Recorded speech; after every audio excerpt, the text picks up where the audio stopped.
چیزیں ہیں، کیونکہ جو ہے نا پھر یہ وقت پر جب وہ شادی کی ایج پہ پہنچا ہے اس کو پریکٹیکل لائف اور ذمہ دار لائف کی طرف کے حوالے کر دیتے ہیں، تو اس کے افکار جو ہے نا الجھتے نہیں ہیں، وہ پریشان حال نہیں ہوتا ہے، وہ مختلف خیالات میں نہیں جاتا ہے، وہ ایک ذمہ دار فرد کی طرح سے زندگی گزارنے لگتا ہے اور کہتا ہے کہ میرے اوپر ذمہ داریاں آئی ہیں، مجھے ان ذمہ داریوں کو نبھانا ہے۔ تو اسلام نے یہ جو رکھا ہے وہ ایسے نہیں رکھا۔ ہمارے ہاں ابھی جو ہے نا پھر کسی ایک جو ہے نا موقع پر میں نے کہا تھا کہ ہماری نوجوان نسل صرف ملازمت کا جو ہے نا انتظار کرتی ہے، تو وہاں پہ میں نے جو بات کی تھی اسی اعتبار سے ایک ملا کر یہاں کہوں گا کہ ہماری نوجوان نسل میں ایک المیہ یہ بھی ہے اور اس میں معاشرے کے تمام افراد بھی شامل ہوتے ہیں، حالات کا بھی تقاضا ہوتا ہے، حالات کے زد میں آ کر بھی کہتے ہیں جب تک روزگار نہیں ملتا، جب تک ملازمت نہیں ہوتی ہم شادی نہیں کرتے۔ وہ حالانکہ خداوند متعال نے یہ ارشاد فرمایا ہے کہ یکونوا فقراء یغنیہم اللہ من فضل، اگر تم فقیر ہو تو اللہ سبحانہ و تعالیٰ تمہیں بے نیاز کر دے گا۔ تو مطلب کہنے کا یہ ہے کہ اگر اس کی شادی کی ایج آئی ہے تو اس حد سے زیادہ گزرنے نہ دیں، چونکہ اس کے منفی اثرات پڑتے ہیں۔ لہٰذا جو ہے نا بس ابتدائی طور پر اولاد کے حقوق کے اعتبار سے میں نے بتایا جو تربیتی طور پر اثر رکھتے ہیں، یہ کہ اچھا نام رکھنا، قرآن کی تعلیم دے دینا اور وقت پر شادی کرنا۔ اور اس کے ساتھ ساتھ جب ہم قرآن کی تعلیم کی بات کرتے ہیں، قرآن بے عنوان مثال کے ہے،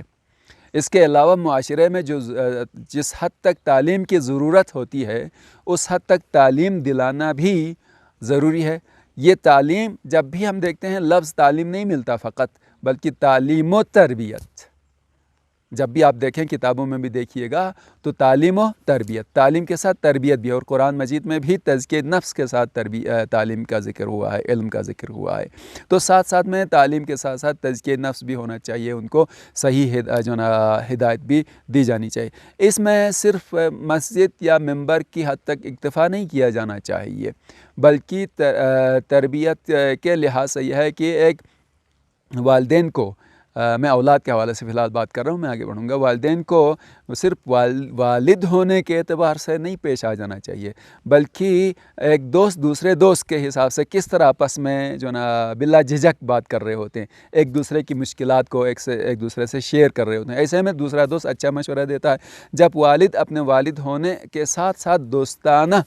جو نا سلوک رکھتا ہے تو وہ جوان اپنی مشکلات، وہ اولاد اپنی مشکلات اور پریشانی اس کو بتا دیتی ہے، وہ مسائل اس کو بتا دے۔ ایسے میں والد اپنے تجربے کی بنا پر اسے اچھے مشورہ اور اچھی تربیت دے سکتا ہے، اچھی ہدایت دے سکتا ہے۔ چنانچہ حضرت علی علیہ السلام کا فرمان ہے نہج البلاغہ میں، امام حسن مجتبیٰ علیہ السلام سے فرماتے ہیں کہ میں نے تمہاری تربیت تمہارے دل کے سخت ہونے سے پہلے، بلکہ یوں فرماتے ہیں کہ ایک چھوٹے بچے کا دل زرخیز آمادہ تیار زمین کی طرح ہوتی ہے، اس میں جو کچھ بھی بویا جائے اگ آتا ہے۔ تو بچے کا دل بھی اسی طرح سے ہے، صاف ہے، آمادہ ہے، جو چیز بھی اس کے دل میں ڈال دیا جائے وہ یاد رکھتا ہے۔ لہٰذا تم ابھی بچے، امام حسن مجتبیٰ علیہ السلام سے فرماتے ہیں کہ تم ابھی چھوٹے ہو تو تمہاری تربیت کرنا شروع کیا قبل اس کے کہ دل سخت ہو جائے۔ حسن مجتبیٰ علیہ السلام معصوم امام ہیں، ہمارے عقیدے کے مطابق امام ابتدا سے ہی پیدا ہوتا ہی ان کا خاص ایک اہتمام ہے، معصوم ہے، لہٰذا ان کے دل کے حوالے سے سختی یا اس طرح کی کوئی بات اصلاً قابل تصور ہی نہیں ہے، لیکن ہمیں سمجھانے کے لیے مولا متقیان فرماتے ہیں امام حسن مجتبیٰ کو ظاہراً خطاب کر کے، مراد ہم ہیں، والدین ہیں، کہ تم اپنی اولاد کی تربیت اس وقت کرو کہ جب ان کا دل دوسرے خیالات کی طرف، برائیوں کی طرف نہ گیا ہو،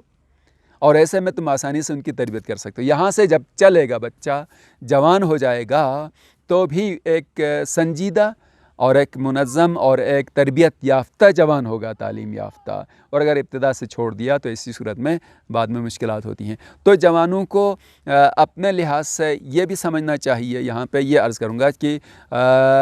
فقط تعلیم کافی نہیں ہے، بلکہ تعلیم کے ساتھ ساتھ ذمہ داری اور سنجیدگی،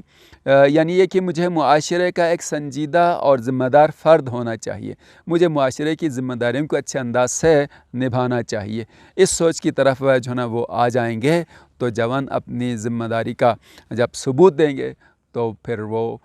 برائیوں کی طرف یا غلط کاموں کی طرف نہیں جا سکتے ہیں۔ اور پھر اس میں جو ہے نا دو طرح، ایک معاشرے کے خواص افراد ہوتے ہیں،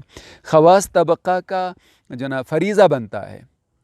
جس میں معاشرے کا ایک دانشور آ جاتا ہے، ایک ڈاکٹر ہے، پی ایچ ڈی پروفیسر ہے، اور ایک مولانا ہے جو معاشرے میں کام کر رہا ہے، دیگر سنجیدہ جو معاشرے کے افراد ہیں، ان کو اپنے جوانوں کی تربیت کی طرف توجہ دینا چاہیے، ایسے پروگرام مرتب کرنا چاہیے جو عین اس کے کہ ان کی دلچسپی کا ہوں، تربیت کے بھی ہونا چاہیے۔ تو اس طرح سے وہ نوجوان جو ہے نا تعلیم کے ساتھ ساتھ ایک مہذب اور تربیت یافتہ اور ذمہ دار جوان اور معاشرے کا ایک اچھا فرد بن سکتا ہے۔